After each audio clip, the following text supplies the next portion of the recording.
Now, speaking of the Gold Coast, our next guest on the line, we have the reigning Dally M Halfback of the Year. She's fresh off inking a brand new extension that ties her to the Gold Coast Titans till at least 2027. Welcome to the Mowers Club, Lauren Brown.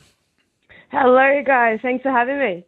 Mate, thank you for being on the show. Congratulations on the new deal. How happy are you to be staying on the Gold Coast long term?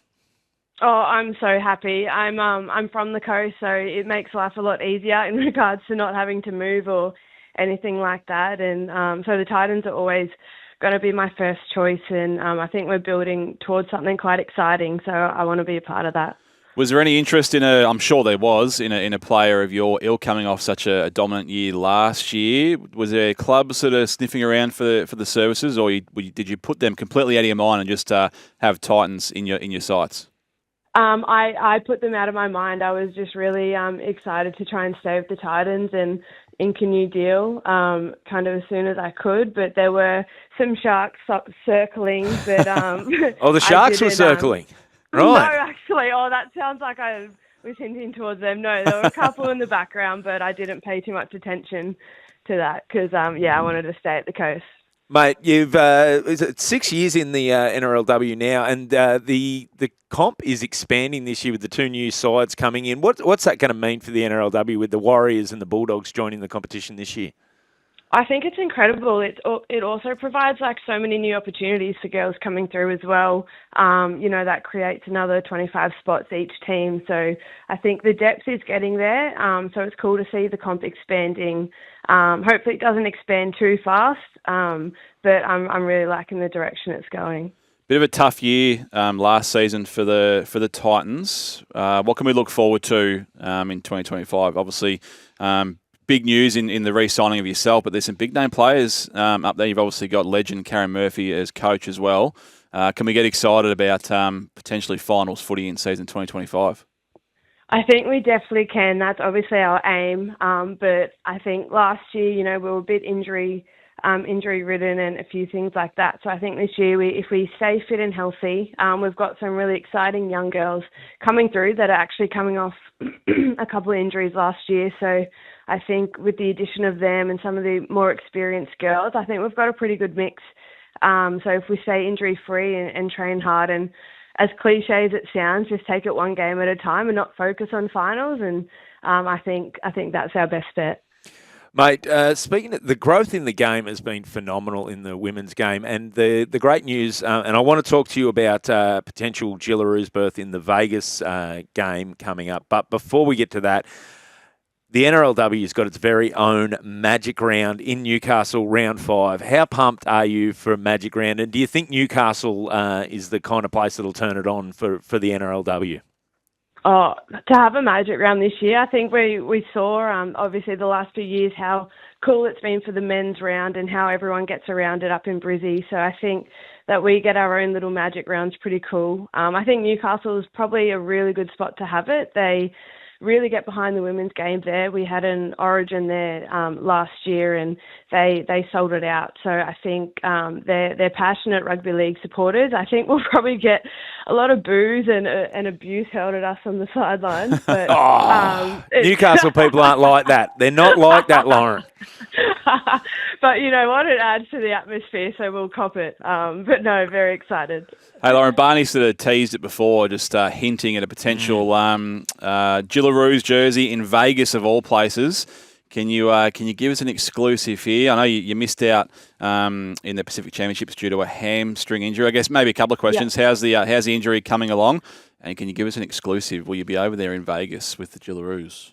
Yeah, so the hammy's sweet. I've rehabbed that, so that's 100% ready to go. So we're not too sure yet who's got tickets, who's booked tickets on that plane yet to go to Vegas. So hopefully we get a bit more clarity within the next week as to what's happening with that. But anyone that gets the chance to go, it's an incredible opportunity. So I really, really hope that I get to book a ticket on that plane, but we won't know until another week or so. Oh, mate, Vegas. What I'm going to be honest, you've got two prospects ahead of you this year. You got Vegas and then Magic Round in Newcastle. Yeah. Which are you more excited at the prospect of, and why is it Newcastle? lost Newcastle.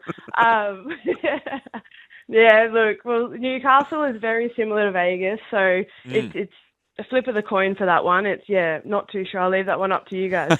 Hey, Lauren, we're watching the Nines Premier League on our screens in front of us here. Actually, quick score update because the United Sporting Club have come from behind here. 22 lead the North Coast Marlins 20 late in the game. So a big upset there, a big come from behind victory. What was your background sort of getting to where you are now in the NRLW? Did you play any nines or rugby sevens or anything like that? Tell us about your story coming through. Yeah, so growing up, I played a lot of touch and soccer, touch footy and soccer, and then weirdly that led to rugby sevens. So I played sevens for a few years, and then once I finished with sevens, I jumped over to league, and I saw the light and went to league. Saw the light. We love that. Yeah, I like that. I like that. Are you going to have a chance to get down, because you are on the Gold Coast? Are you going to have a chance to get down and check out the Premier League Nines there and see some of the old blokes run around? Yes, I am. I'm actually heading down there in an hour or two. So I'll be down there cheering them on. And geez, I don't know where you guys are, but it's bloody hot today. So I'm feeling for the boys. we might even give you a call back, Loz, and get a little update from the. We'll do a little sideline. From the side, a little sideline cross to Lauren Brown. Yeah, I'll even give you a weather report too. Is there anything you can't do, Loz? This is fantastic. Holy hell, you put us out of a job soon. Hey, quickly, we've been talking nicknames in sport at the top of the show. One, have you got a nickname around the Gold Coast Titans sheds, or is there any sort of interesting nicknames that you can shed any light on for the girls up at the Gold Coast? Yeah, so we have a couple of nicknames going around. Some of them are just like I'm Loz, but I feel like that's kind of my first name. But I'm also a bit of a pest, so I kind of get that too. But yeah, there's a few like Brito. Who do we have? We've got Riley Jorgensen, our girl in the pink headgear. She gets pudding sometimes. So. Pudding? I like that. So there's a few going around. Jess calls her that. So but I'm trying to think off the top of my head. But I think pudding's probably the most out there one. That's fantastic. It's good to know that that's pudding. Yeah, pudding. Is that because of the headgear, do you think? Because it looks like a pudding? Oh, you'll have to ask Jess Ellison that one. She kind of came up with it. So, you'd have to ask Jess that one. I don't know where it's come from. I do like a good nickname with a story behind it. Now, just talking back to the Titans, who do you see as, like, you obviously you want to be finals bound this year? Who do you see as the real competitors you're going to have to take down in the NRLW? Yeah, I think you can't look past the Roosters. I think they've got a stacked side, and how they were last year, they were pretty untouchable. So I think the Roosters but there's probably 4 or 5 teams, those top 4 or 5 teams that like they can take out the premiership on their day. So it's good that the comp is getting like that, and there's not just your top 3 teams. There's a fair few teams there that give you a run for your money. So honestly, all the teams are that strong this year that you could be anyone, which sounds stupid, but yeah, it could be a few. And can you give us sort of any sort of intel as a player, as you sort of sure the team's starting to work out game plans and work out what other teams are sort of putting together? The 2 new teams that are coming in, can you tell us much about what to expect from those 2 teams? And is there any players we can potentially keep an eye out for that you might know that we don't? Yeah, definitely. I think the Bulldogs have recruited really well. I know they've got Holly Wheeler there and Taylor Preston from the Sharks. So they've built a pretty strong roster in the off season. So I think they'll probably they'll be one to watch. And then I think the Warriors, haven't caught up too much with their signings, but I think they've got a few of the rugby sevens girls from Kiwi Ferns coming over. So that will be good to watch and interesting to see how they transition to league. With the Warriors, a couple of Kiwi girls that have previously played going back because they can play at home in the Warriors. You're obviously a Gold Coast girl. What does that mean to be able to play for the place you grew up?